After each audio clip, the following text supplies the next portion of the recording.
It's a tradition unlike any other. No, I'm not talking about the Masters. I'm talking about trade rumor season, and we are in full tilt as your Denver Broncos have their names thrown into a ton of these. We're going to break down the two biggest ones. Curious what your thoughts are. Which of these would have you more excited? If you're new to the channel, I'm a diehard Denver Broncos fan named Ben, and it helps me and the algorithm out a ton if you like the Broncos, if you would like and subscribe. It just does not feel like that long ago that the Broncos before the NFL draft were rumored to end up getting Aaron Rodgers.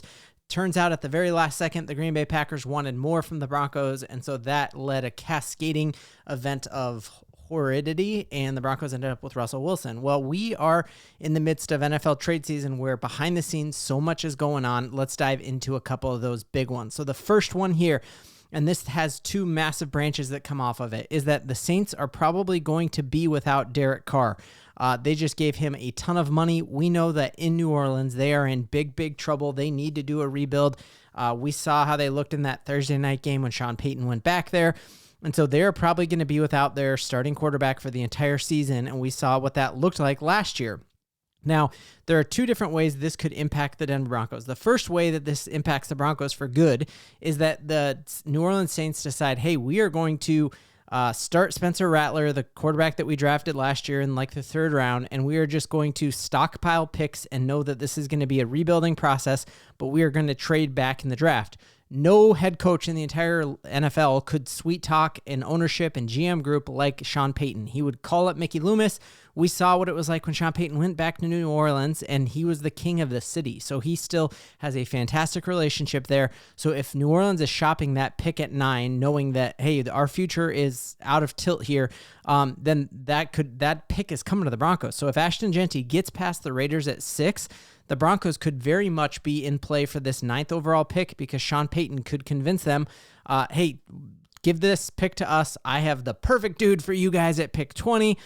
You need to rebuild. I know if you guys just make a couple moves, you guys are going to be good. Sean Payton could convince them. The Broncos could end up with Ashton Jeanty because of this.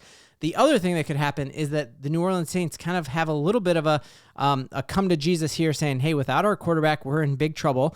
And so let's actually fold on this season and instead trade away assets. And one of those would be, could the Denver Broncos end up trading our first-round draft pick and getting Chris Olave, an incredible talent who's eclipsed 1,000 yards a couple times. So might the Broncos end up with Olave? I think pick number 20 for Chris Olave is a little bit steep, but he is an absolute stud and a difference maker.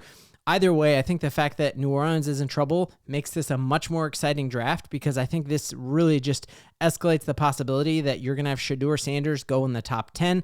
We really need 3 or 4 quarterbacks going off the board before the Broncos pick because that is just going to put more talent, let it fall to us. And so if Shedeur goes off and Jackson Dart goes off and Cam Ward goes off, that's just a fantastic thing for your Denver Broncos.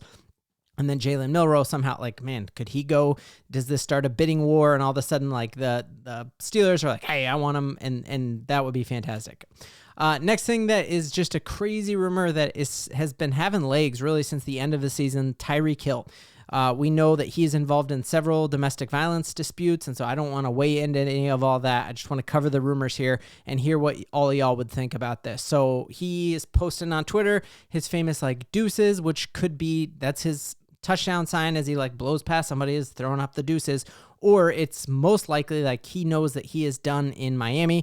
All the Miami beat reporters are tweeting like there are big rumors that Tyreek Hill is gone.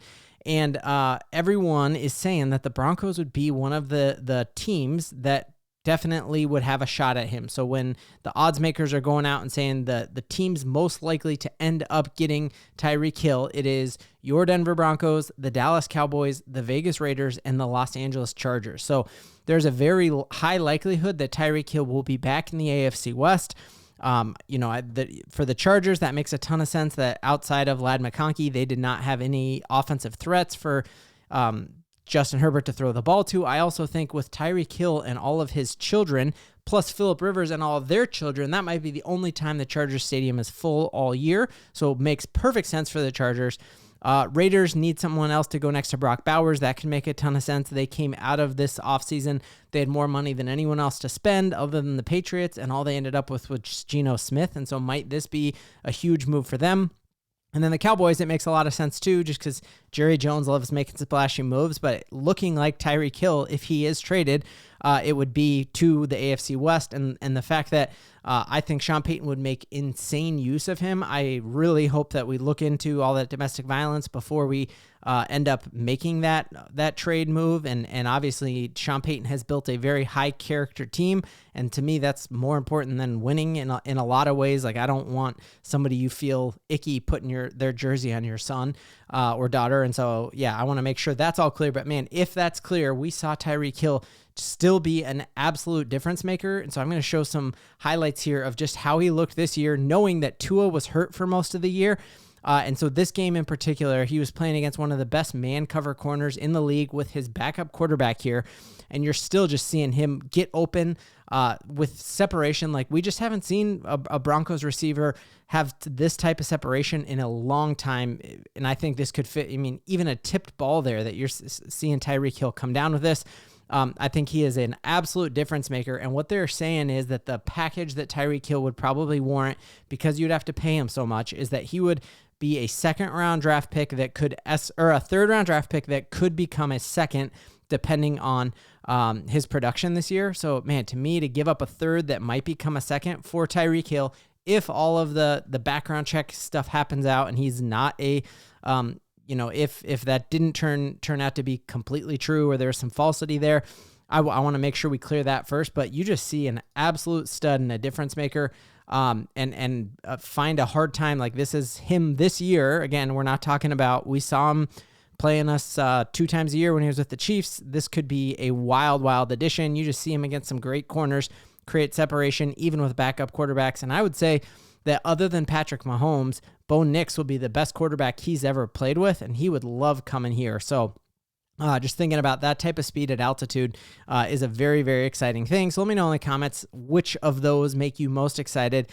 Do you think the Broncos are likely to make a trade for Tyreek Hill? Do you think we are likely to try to grab that 9th overall draft pick from the New Orleans Saints? Or do you think we might be trying to grab Chris Olave from the Saints as well, because the Saints are mailing things in, knowing that Derek Carr is out this year?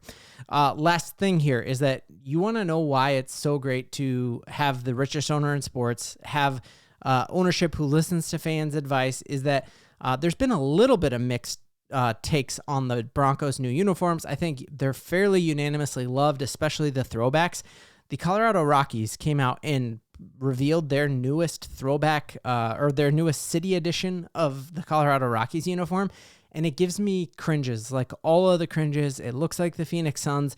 No part of that makes me say Colorado Rockies, and I haven't really said Colorado Rockies since Rocktober, a long time ago, before I ever even thought about doing YouTube. So let me know in the comments what you think about this throwback Colorado Rockies uniform, and how thankful you are that we have an ownership group that doesn't make something like that when they do a rebrand. Broncos country, we got a ton to Bo leaving. Gotta end on a make. Let's go.